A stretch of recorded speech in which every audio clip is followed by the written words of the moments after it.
Hello बच्चों, मैं दिलशाद खान, आपका सामाजिक विज्ञान का अध्यापक। आज हम सामाजिक विज्ञान की 26वीं वर्कशीट, जिसका विषय है विनिर्माण उद्योग, के बारे में चर्चा करेंगे।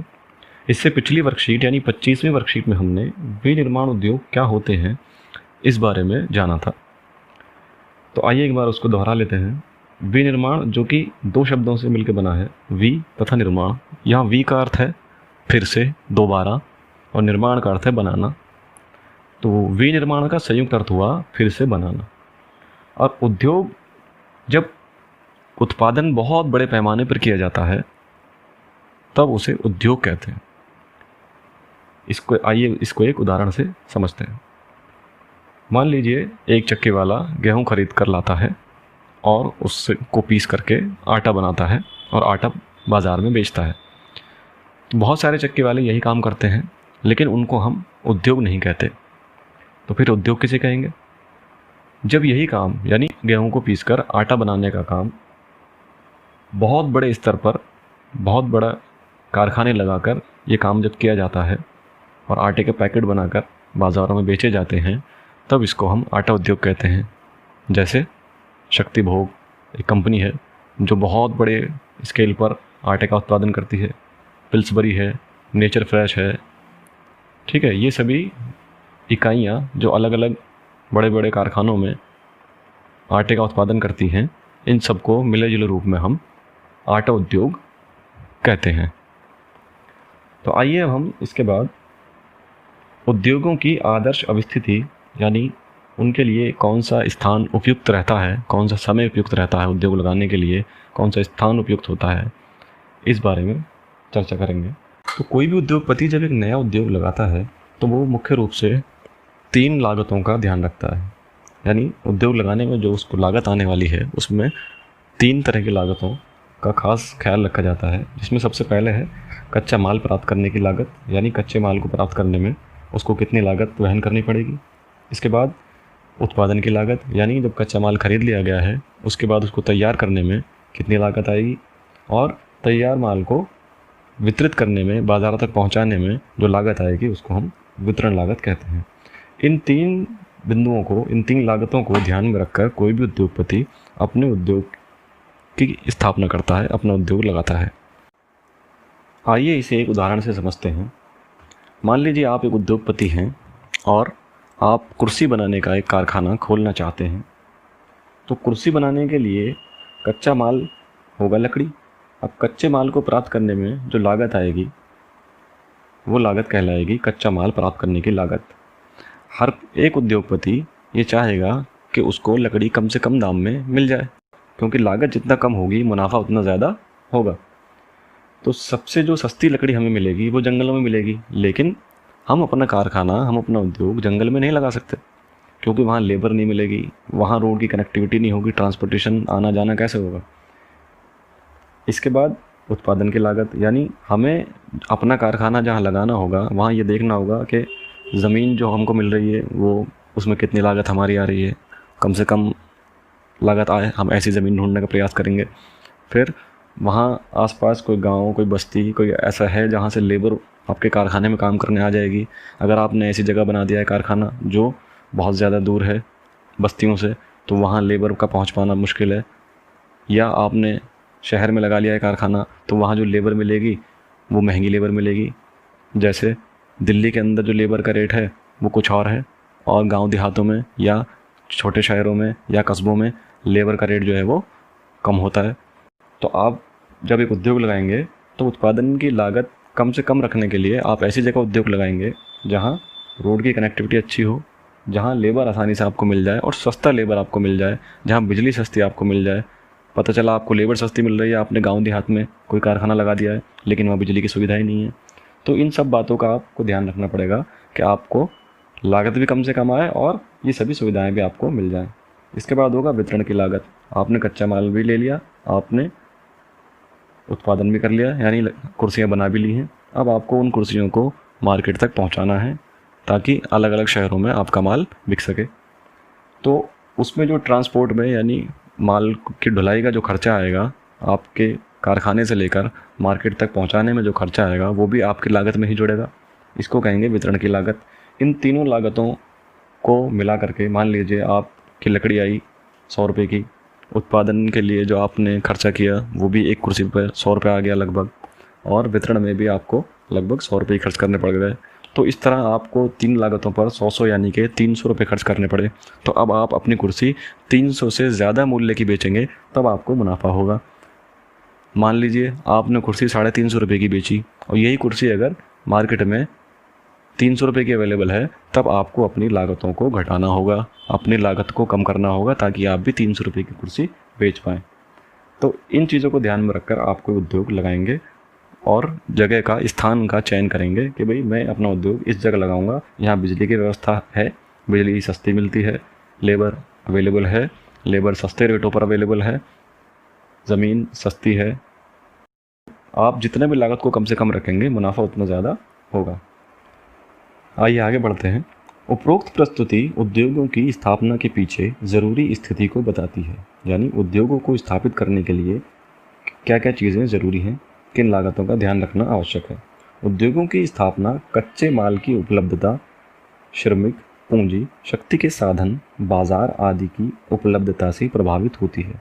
यानी कोई भी उद्योग कहाँ लगाया जाए ये इस बात पर निर्भर है कि वहाँ कच्चा माल उपलब्ध है कि नहीं, श्रमिक उपलब्ध हैं कि नहीं, सस्ता श्रम उपलब्ध है क्या नहीं, पूंजी हमारे पास इतनी है यानी जिससे हम कारखाने के लिए, उद्योग के लिए एक ज़मीन खरीद सकते हैं, उस पर ढांचा खड़ा कर सकते हैं, बिल्डिंग बना सकते हैं, मशीनें खरीद सकते हैं, शक्ति के साधन यानी माल को इधर से उधर ले जाने के लिए ट्रांसपोर्टेशन, मशीनों को चलाने के लिए बिजली, या कुछ और आप उद्योग लगाया है तो उसमें हो सकता है आपको भट्टी की ज़रूरत पड़े जलाने के लिए, तो उसके लिए गैस या तेल आदि आदि जो भी ऊर्जा के साधन है, शक्ति के साधन है।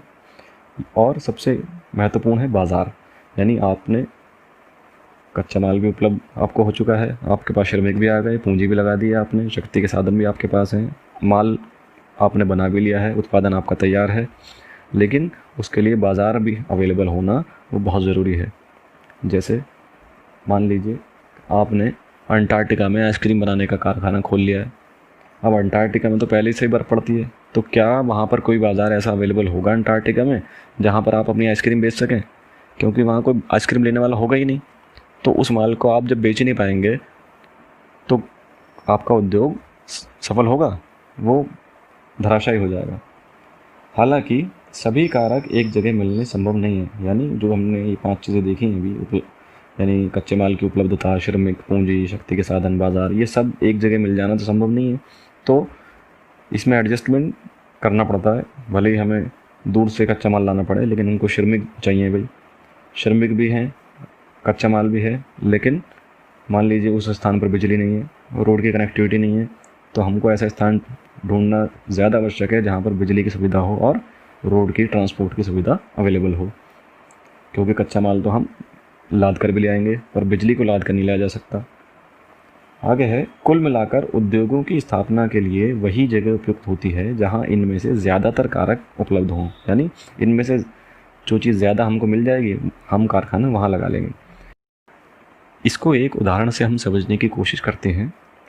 आईफोन आप सभी ने देखा है, आईफोन जो कंपनी है वो अमेरिका की है, एप्पल, और लेकिन अपना आईफोन का कारखाना अमेरिका की कंपनी ने लगाया हुआ है, ये कारखाना चाइना में। अब चाइना में कारखाना लगाने के क्या कारण है? सबसे मूल कारण है उसका सस्ती लेबर। चाइना की जो लेबर है वो अमेरिका की तुलना में बहुत ज़्यादा सस्ती है, यानी अमेरिका में एक मज़दूर को जितनी मज़दूरी देनी पड़ेगी, चाइना में उतनी ही मज़दूरी में 4 मज़दूर काम करने के लिए अवेलेबल हैं। तो जाहिर सी बात है, जब मज़दूरी हमको कम देनी पड़ रही है तो हमारी उत्पादन की लागत कम होगी, उत्पादन की लागत कम होगी तो हमें मुनाफा ज़्यादा होगा। इसीलिए एप्पल ने अपना कारखाना चाइना में लगाया है, ना कि अमेरिका में। और सप्लाई कहाँ कर रहा है? पूरी दुनिया में अब तो आईफोन बिक रहा, तो बाज़ार उसको पूरी दुनिया है, लेकिन कारखाना उसका चाइना में है। हालांकि अभी जब से कोरोना वायरस आया है तो अब बात चल रही है कि एक कारखाना अब हम इंडिया में लगाएंगे, ऐसा उन्होंने संकेत दिए हैं एप्पल कंपनी में। तो अगर ये कारखाना यहाँ लगता है तो यहाँ पर रोज़गार के अवसर बढ़ेंगे। ठीक है जी, आगे चलते हैं। औद्योगिक प्रक्रिया के साथ साथ शहरीकरण भी होता है, आसपास सुविधाओं का विकास भी होने लगता है। यानी जब एक जगह को उद्योग लग जाता है तो वहाँ पर शहरीकरण भी होने लगता है। शहरीकरण से क्या मतलब है यहाँ पर कि वहाँ पक्के मकान बनने लगते हैं, वहाँ बिजली की सुविधा होने लगती है, वहाँ स्कूल कॉलेज खुलने लगते हैं, वहाँ अस्पताल बनने लगते हैं, वहाँ डिस्पेंसरी या इस तरह की जो भी जन सुविधाएँ हैं वो सब अवेलेबल होनी शुरू हो जाती हैं। क्यों? क्योंकि जब कोई उद्योग लगता है तो वहाँ लेबर काम करने के लिए आती है, लेबर वहीं पर ठिकाना ढूंढती है, आसपास बस जाती है, फिर उनकी फैमिलीज़ भी वहाँ रहने लगती हैं, फिर उनकी फैमिलीज़ में यानी उनके बच्चों के लिए शिक्षा की व्यवस्था है, स्वास्थ्य की व्यवस्था है, तो ये सब भी आसपास भी अपॉर्चुनिटीज़ खुलने लगती हैं और इन्हीं में से ही कुछ लोग स्कूल बना लेते हैं, कुछ लोग दुकानें खोलते हैं। तो इस तरह धीरे धीरे एक शहर विकसित होता चला जाता है। इसी तरह बहुत सारे शहर बसे हैं, जैसे जमशेदपुर जो केवल टाटा के लोहे के कारखाने की वजह से बसा है, या फिरोज़ाबाद जहाँ चूड़ियों का काम होता था, आज भी चूड़ियों के लिए फेमस है। तो वहाँ क्योंकि चूड़ी के बहुत सारे कारखाने खुल गए, बहुत सारे लेबर वहाँ पहुँच गई, तो वहाँ पर एक शहर बस गया। फिरोज़ाबाद एक अच्छा शहर है आज। इस तरह बहुत सारे शहर आपको देखने को मिल जाएंगे। आगे है, कई बार तो बाज़ार, यातायात की सुविधा, ऊर्जा आपूर्ति को देखते हुए उद्योग शहरों के नज़दीक लगाए जाते हैं। कई बार ऐसा भी होता है कि शहर बसा हुआ है, अब उद्योगपति ये देखता है कि भाई ये उद्योग मैं किस शहर के पास लगाऊं तो मुझे फ़ायदा होगा। तो कई बार शहरों के नज़दीक भी उद्योग लगाए जाते हैं, क्योंकि शहरों में वे सभी सुविधाएं उपलब्ध होती हैं जो उस उद्योग के लिए चाहिए। शहरी सुविधाओं से लाभ उठाकर उसके आसपास ही उद्योग केंद्रित हो जाते हैं, जिससे सामूहिक बचत होना प्रारंभ हो जाती है। यहाँ हम सामूहिक बचत को समझ लेते हैं। सामूहिक बचत का अर्थ है कि उद्योग में लगी हुई सभी औद्योगिक इकाइयों को सामूहिक रूप से बचत होने लगे। इसको एक उदाहरण से समझा जा सकता है। जैसे हमने अपने आसपास जीन्स की पैंट के कारखाने देखे होंगे, तो हमने ये भी देखा होगा कि जीन्स की पैंट को बनाने की जो प्रक्रिया है उसमें पहले कपड़ा लाया जाता है, फिर उसकी कटिंग कहीं और होती है, उसके बाद उसकी सिलाई कहीं और होती है, फिर उसकी वॉशिंग कहीं और होती है, फिर उसकी पैकिंग कहीं और होती है और वो मार्केट में कहीं और बिकता है। ये सारी यूनिट्स यानी पैकिंग वाली यूनिट, सिलाई की यूनिट, वॉशिंग की यूनिट, कटिंग की यूनिट, अगर ये बहुत दूर दूर होंगी तो माल को लाने और ले जाने में जो खर्चा आएगा उससे हमारी उत्पादन की लागत बढ़ जाएगी। इन यूनिटों के पास पास होने से ये लागत सभी की कम हो जाती है और सामूहिक बचत होती है। तो आइए अब हम पहले प्रश्न की ओर चलते हैं। उद्योगों की स्थापना के लिए कौन सा स्थान उपयुक्त होता है? जाहिर सी बात है, जहाँ कच्चे माल की उपलब्धता, श्रमिक, पूंजी, शक्ति के साधन और बाज़ार या इनमें से ज़्यादातर कारक उपलब्ध हों, वही स्थान उद्योग की स्थापना करने के लिए उपयुक्त होता है। दूसरा प्रश्न है, उद्योग जहाँ शहरीकरण को बढ़ावा देते हैं वहीं शहरों से उद्योगों को भी लाभ होता है। कैसे? भाई उद्योग एक तरफ तो शहरीकरण को बढ़ावा देते हैं, यानी जहाँ पहले शहर नहीं था वहाँ अगर उद्योग लगता है तो वहाँ धीरे धीरे शहर विकसित हो जाता है। और अब कुछ उद्योग ऐसे होते हैं जो पहले से ही शहरों के नज़दीक लगाए जाते हैं। क्यों? क्योंकि वहाँ बिजली पहले से अवेलेबल है, यातायात के साधन पहले से अवेलेबल हैं, वहाँ पर मज़दूर पहले से अवेलेबल हैं, तो उनको भी लाभ होता है। ये दोनों एक दूसरे से लाभ उठाते हैं। अगला प्रश्न है, उद्योगों के विकास में बाज़ार की उपलब्धता कैसे मदद करती है? सोचकर लिखिए। तो हमने भी एक एग्जाम्पल आइसक्रीम का लिया था, अब ऐसे ही एक और एग्जाम्पल ले लेते हैं। उद्योगों के विकास में बाज़ार की उपलब्धता कैसे मदद करती है? मान लीजिए आपने एक उद्योग लगा लिया है एयर कंडीशन का, और आप रहते हैं इंग्लैंड में। तो इंग्लैंड में तो 12 महीने सर्दी पड़ती है, गर्मी पड़ती ही नहीं है। तो क्या एयर कंडीशन का जो काम है, आपको वहाँ बाज़ार अवेलेबल होगा ऐसा कोई जहाँ आप अपना एयर कंडीशन बेच सकें? आपको ऐसे बाज़ार के नज़दीक अपना उद्योग लगाना होगा जहाँ एयर कंडीशन की डिमांड हो। ठीक वैसे ही जैसे हमने अभी आइसक्रीम का उदाहरण लिया था, इस तरह बहुत सारे उद्योग ऐसे हैं जो बाज़ार की उपलब्धता पर निर्भर करते हैं।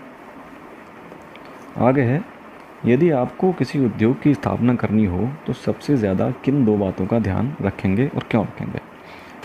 अगर हमें किसी भी उद्योग की स्थापना करनी है तो उसमें सबसे ज़्यादा जो ध्यान रखने की बात है वो है एक तो श्रमिक और दूसरा बाज़ार।